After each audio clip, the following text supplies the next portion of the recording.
Thank you, Sue. Hello, everyone.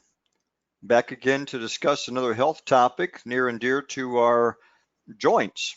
We'll be talking about nutrition for joint mobility and flexibility. My name is Jim Golick. I'm a certified clinical nutritionist, licensed dietitian nutritionist in Illinois, and I work in the Now Product Information Department, which we'll talk about at the end of our webinar. Couple of key concepts when it comes to joint health. We want to aid a balanced immune response. That means we don't want the body to be in attack mode. We want the body to respond appropriately. We also want to support a healthy rebuilding and repair process. And there are dietary factors which impede and dietary factors which help, which we'll discuss briefly. And there are certainly some useful supplements that may help. First and foremost, many people don't really think of this, but adequate hydration is a very, very important part of this equation that people are not as focused on as they should be. Considering that our body is made up of over 50% water, and that water can aid, among other things, the lubrication of joints, it is of critical importance to ensure that. A book that came out about 15 years ago by a Dr. I don't know how to pronounce his last name. I call him Batman, but Dr. Batman Gelic, The Body's Many Cries for Water, talked about not only the research, but his personal experience with patients in helping them to recover from a variety of ailments simply by consuming more adequate amounts of water. So considering that other parts of our body also contain more than 50% water, such as the brain, the blood, etc., it is helpful for our bones and our joints. So helps our body to absorb nutrients as well. And for those people who say, I don't care to drink water, well, we have a wonderful product called Slender Sticks, comes in about 5 flavors.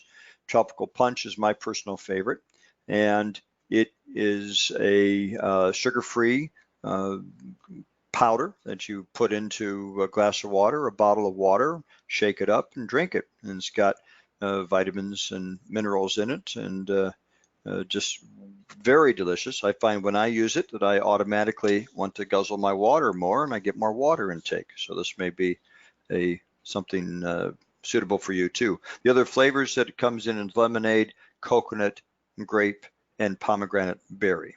The coconut does have a little bit of sugar in it coming from the coconut itself, but the other flavors are sugar-free. So along the lines of our discs, people obviously have issues with their back quite often. The discs cushion the vertebrae and absorb shocks, and they have a very high water content, up to about 90%. And this is another illustration of the importance of water to help various parts of our body, including the vertebrae. Now, the need for joint and bone health nutrients in general increases with age, and aging also tends to reduce the absorption of nutrients. Higher amounts and better forms of nutrients may be needed to assure adequate nutrition. So we cannot always go by the 100% of the daily value as adequate in that regard.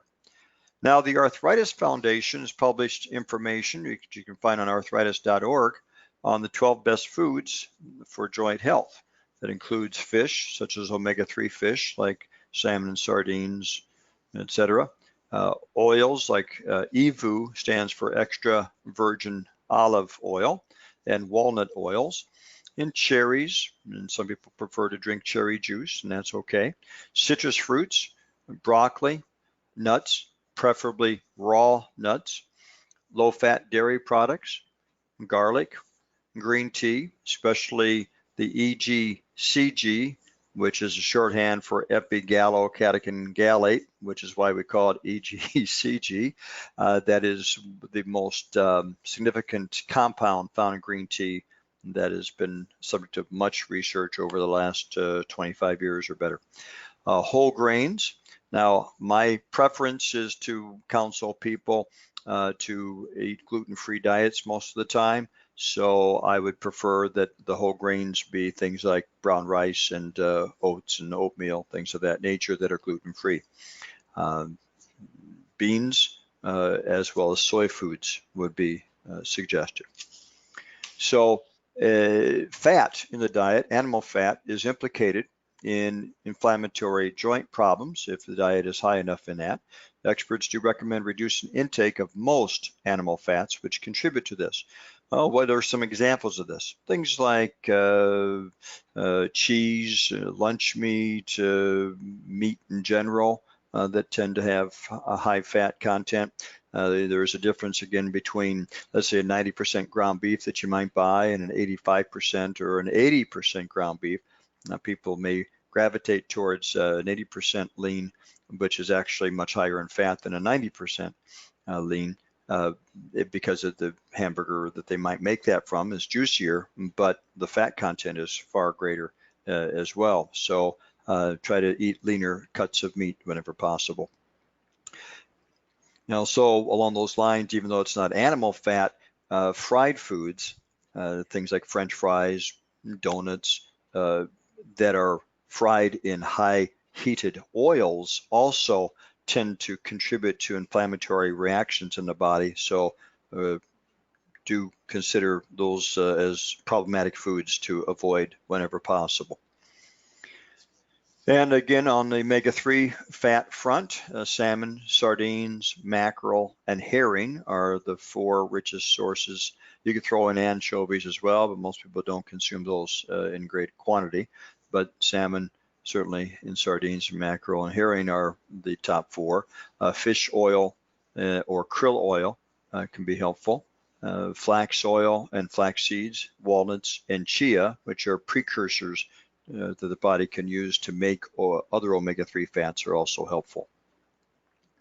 Now, the omega-3s also, I mentioned, that's what we also refer to as EPA and DHA. You can get from the fatty fish or fish oil capsules, as I mentioned, or krill oil. Now, krill oil is a crustacean, kind of a cousin to shrimp. It's smaller than a shrimp. It grows huge abundance in the world's oceans.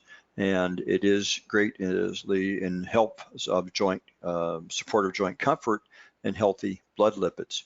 Now, krill also contains a potent free radical scavenger referred to as astaxanthin. Very powerful, more powerful than vitamin E or vitamin C and many other compounds that we think of as free radical scavengers. Now, I use the term free radical scavenger. Some people may be unfamiliar with that term. We might have years ago referred to these collectively as antioxidants, but the FDA has determined that antioxidants, that term, should apply to nutrients like vitamin C, vitamin E, beta carotene, and selenium. Other food-based nutrients would be more appropriately referred to as free radical scavengers. Here's a recipe that I have shared with people over the years. It's a real simple recipe. Taking a can of red salmon, chop up some celery and onions, throw in some salsa and mayonnaise, add a little salt and pepper, mix it all together, and it makes a wonderful pate. You can put on crackers or dip it with celery sticks, or you can even use it in salad greens as part of a substantial lunch. And notice that the salsa is roughly a 2-to-1 ratio to the mayonnaise, and so that helps to keep the fat content down a bit. And you can certainly play around with those ratios if you wanted to reduce the fat content a bit, but the mayonnaise does help it to bind together a little better in that regard. So I'm not sure if you could do this quite as readily with no mayonnaise, but you can play around with it as you decide. Now let's talk about something that is very near and dear to our bones, vitamin D. The European Food Safety Agency, known as EFSA, has published their recommendations on an established relationship between vitamin D and normal muscle health and healthy immune function and cellular health.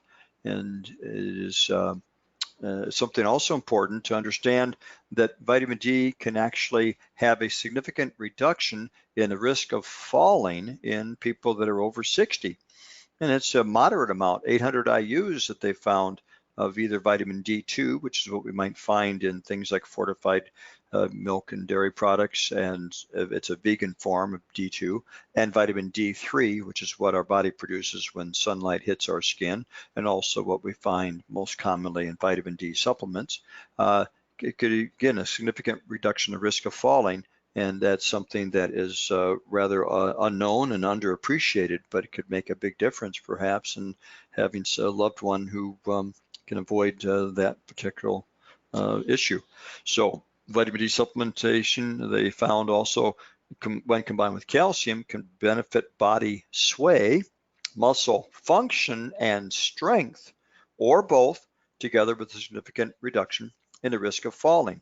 So again, many people don't know their vitamin D levels. It can be easily tested on a blood test, and I encourage people to ask their doctors to get that done so they know what their levels are and make sure that they get adequate amounts.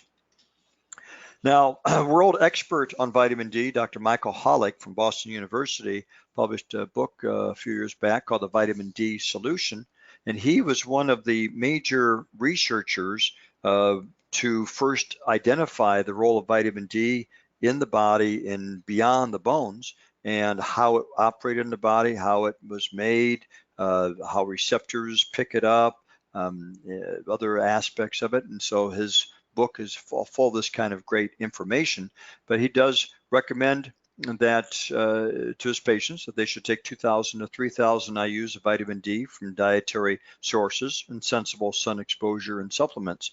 And he thinks women should take at least 2,000 IUs of vitamin D a day. And he says, of course, increasing vitamin D intake has other health benefits besides those for bone health. So vitamin D is multifaceted. And he also has a quote in the book, "From my perspective, there is no downside to increasing your vitamin D intake to levels I've recommended in the vitamin D solution, which is 1,000 IUs of vitamin D a day for children and 2,000 to 3,000 IUs of vitamin D for adults." So word to the wise. Now we're going to talk about some select now supplements. Before we do, let's cover some basics here of collagen and gelatin. These are very popular products in the marketplace these days. Gelatin, of course, has been something our grandparents are familiar with and been used routinely. Now we have more modern, I guess, collagen products. So collagen is the building blocks of joints, bones, muscle, skin, and nails. It's found not only in us, but in other animals, such as cattle. More collagen in the body than any other type of protein. It's about 1/3 of the protein in our body is made of collagen. So degradation or a lack of collagen increases with age. So as we get older, it's more important for us to think along these lines. Now, gelatin is a cooked form of collagen. Now, our ancestors used to cook up the bones and the hides and the skin. People can still do that today and make bone-based soups and things like that, and bone broth, which has become more popular. So you can certainly make it yourself from home. But there are some supplemental things that have some unique advantages, perhaps, that you may not get from your homemade broth soup. Let's talk about one of them. This has been a popular product for about 20 years called UC2. It's undenatured type 2 collagen. It comes from chicken sternum cartilage. Now that is the keel bone, some people might refer to it, that separates the two halves of a chicken breast. So we may take out and throw away because it's a cartilage material that we don't really have the ability to consume or to chew. But researcher that developed this product about 20 years ago. He kind of invented it literally in his kitchen after going to the library and researching some of the research on this, and came up with the idea to cook up a bunch of chicken sternum bones and share that recipe with his friends and neighbors. So the research now, many years later, does support the fact that it is good for joint comfort, mobility, and flexibility. And it is only one small pill at bedtime that's needed. Now, the purpose of UC2 is to provoke an oral tolerance, which allows the body to better regulate and maintain its immune responses in the face of daily wear and tear. Now, UC2 encourages the body to react less to this cartilage when it's presented in the joint fluid. Now, I'm going to get back to that in a moment. I'm going to talk about a couple other collagen products, such as BioCell Collagen, and then how these kind of relate to each other. So BioCell is another product we have. It is hydrolyzed type 2 collagen. It does also help with joint mobility and comfort and promotes healthy skin. What is rather unique to this is that besides the type 2 collagen, there's also naturally occurring chondroitin sulfate and hyaluronic acid naturally occurring in this compound. So it's a multifaceted components that can help, and it's simply taking 2 capsules twice a day. It does help with, as you can see on the slide, does help with supporting not only joint health, but moisture retention in mature skin. And again, because it's been hydrolyzed, that means it's pre-digested, so it's easily assimilated into our body. And we'll talk more about that in a moment. So again, I mentioned that it's coming from chicken sternal cartilage, same as the UC2. It is hydrolyzed, pre-digested, and it naturally has chondroitin and hyaluronic acid. Now, BioCell Collagen works by attracting, it contains hyaluronic acid, which works by attracting and holding water, which acts as a cushion and a lubricant in the synovial fluid in the joints and other tissues, such as the skin and the eyes. Hyaluronic acid is also found in our lungs.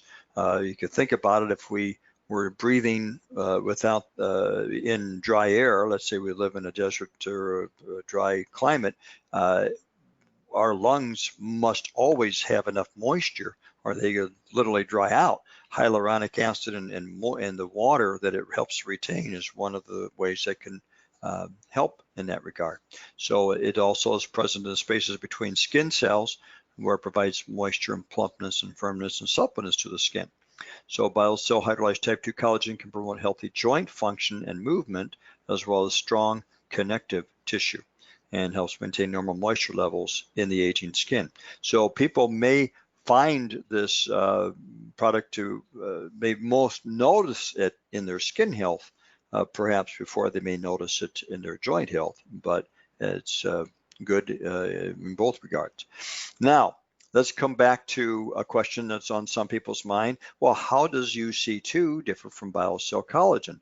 Well, UC2 also comes from chicken sternal cartilage, as I mentioned, but has a different effect than a broad spectrum collagen product taken in higher amounts, such as BioCell Collagen. So the amount of UC2 is much smaller. We're only talking a few milligrams compared to the typical collagen consumption amounts, because it claims a different mechanism of action. It is provoking an oral immune tolerance, helping to settle down the attack dogs so they're not attacking you in a sense. Now, here's a third product, the collagen peptides powder, which is enzymatically hydrolyzed for increased uptake. Again, hydrolyzed means that it's been pre-digested, so it's easily assimilated. You can get 10 grams of collagen peptides, which is types 1 and 3. Most of the collagen in our body is type 1 collagen. And you can add it to juice, water, smoothies. It's almost tasteless. It mixes very readily in these liquids, so it's not any kind of a yuck factor whatsoever compared to sometimes gelatin products sometimes have an ability for people to handle them as well, because either they don't care for maybe a taste, or it may gel up in them, and this does not do that. So it helps to support strong bones, healthy joints, and again, skin smoothness and hydration. And again, the amount that one would use is a greater amount, so it's 2 tablespoons, which would be more than the other 2 collagen products we were talking about. And you can do this sometimes conveniently. You could also add it to smoothies if you wanted to. That would be helpful. Now let's talk about another product that's comes from the sea, calcified seaweed from Iceland. It's red mineral algae.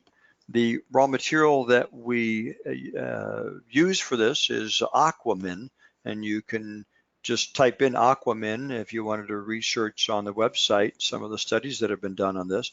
It's an excellent source of calcium. In 4 capsules, you can get 1,000 milligrams of calcium. Plus, we added vitamin D2. Why vitamin D2? Because that is a vegetarian vegan form of vitamin D. So this entire product is suitable for vegans compared to some other products that might contain vitamin D3, which comes from animal sources. So it helps with the body to maintain healthy bone density, but also studies have shown that it can promote joint flexibility and mobility over time, and also can support a healthy, balanced immune response and proper bone mineralization. So this is a very excellent product to consider as well. Now let's talk about something that's been in the industry for about, I don't know, let's see, 25 years maybe, MSM.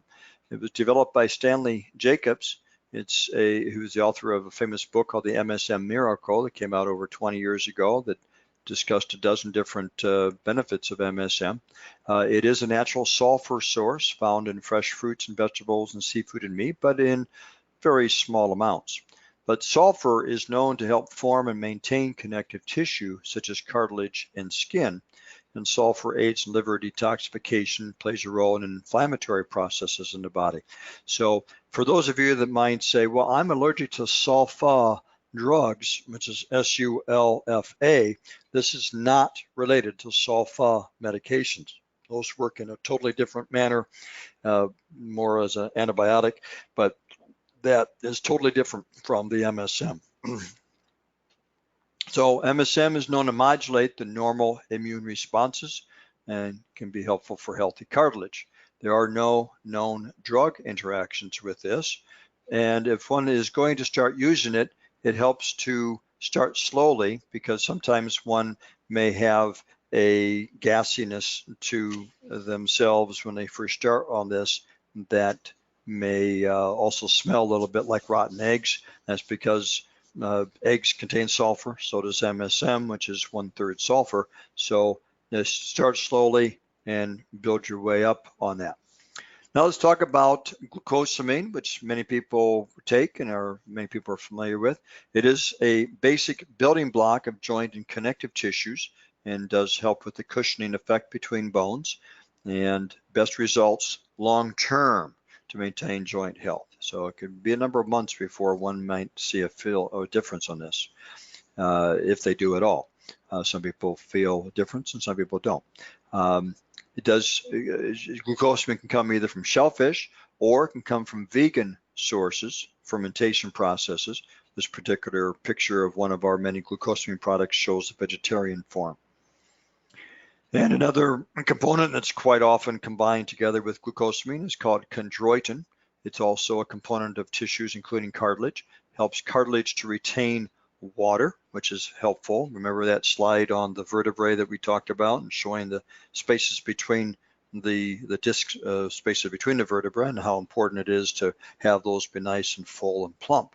Chondroitin would be helpful in that regard, and then helps maintain joint and connective tissues in that regard. Now we have a product we've had for years called Joint Support Powder. It consists of 3 simple products, ingredients, beef gelatin, which is hydrolyzed. Again, it's very similar to collagen. And it also contains glucosamine. It also contains MSM. So here you can get a helpful trio of those. And a heaping tablespoon can provide about a little more than 10 grams that can be helpful in that regard. So let's summarize for joint health. To support a balanced immune function and normal repair processes, adequate hydration and water, decrease animal fats and increase omega-3 rich fats, decrease processed foods, especially those fried foods that I was talking about, and increase fresh fruits and vegetables. very, very important. Most people do not get enough of those in their diet. We should really go out of our way to increase those, especially the berry family. If it's a fruit category like cherries and blueberries and raspberries, etc. The Arthritis Foundation, as you might recall, discusses the citrus fruits as also being important, and vegetables of most kinds. The only two vegetables I would caution would be potatoes and corn, which are not really the best types of veggies to eat, but certainly green leafy vegetables are very helpful as well. Calcium and vitamin D for bones and reduced risk of falls, and then collagen or gelatin, they're closely related. Glucosamine, chondroitin, and MSM supplements would also be helpful to consider. Now, I work in the now product information department, as I mentioned. We have a whole team of qualified nutritionists that can help you with your questions. You can either call 888-669-3663 and press option number 5, or you can email us at productinfo@nowfoods.com. And just those three guys in the back, it's me on the left, Nick in the middle, and Neil, our department manager, on the right. Just between the three of us, we have over 100 years of combined experience and knowledge in the health food industry. And the ladies in front, Pretty on the left, Tammy in the center, and Sarah in the center, and Tammy on the right, have almost another 50 years between them. So we have collectively about 150 years of knowledge and experience, and we're glad to answer your questions. We can talk about product quality, appropriate uses, ingredients, and sources, and things like that. And we may discuss to some extent cautions and interactions. There's a good about 97% chance that one would get us live on the phone if you call between 8 and 5 Chicago time. That's Central time, of course, between Monday and Fridays. Good chance you get us live on the phone and be able to hopefully get your question answered right there on the spot. So now we'll take a few questions for those of you that might want to have additional questions answered. Okay.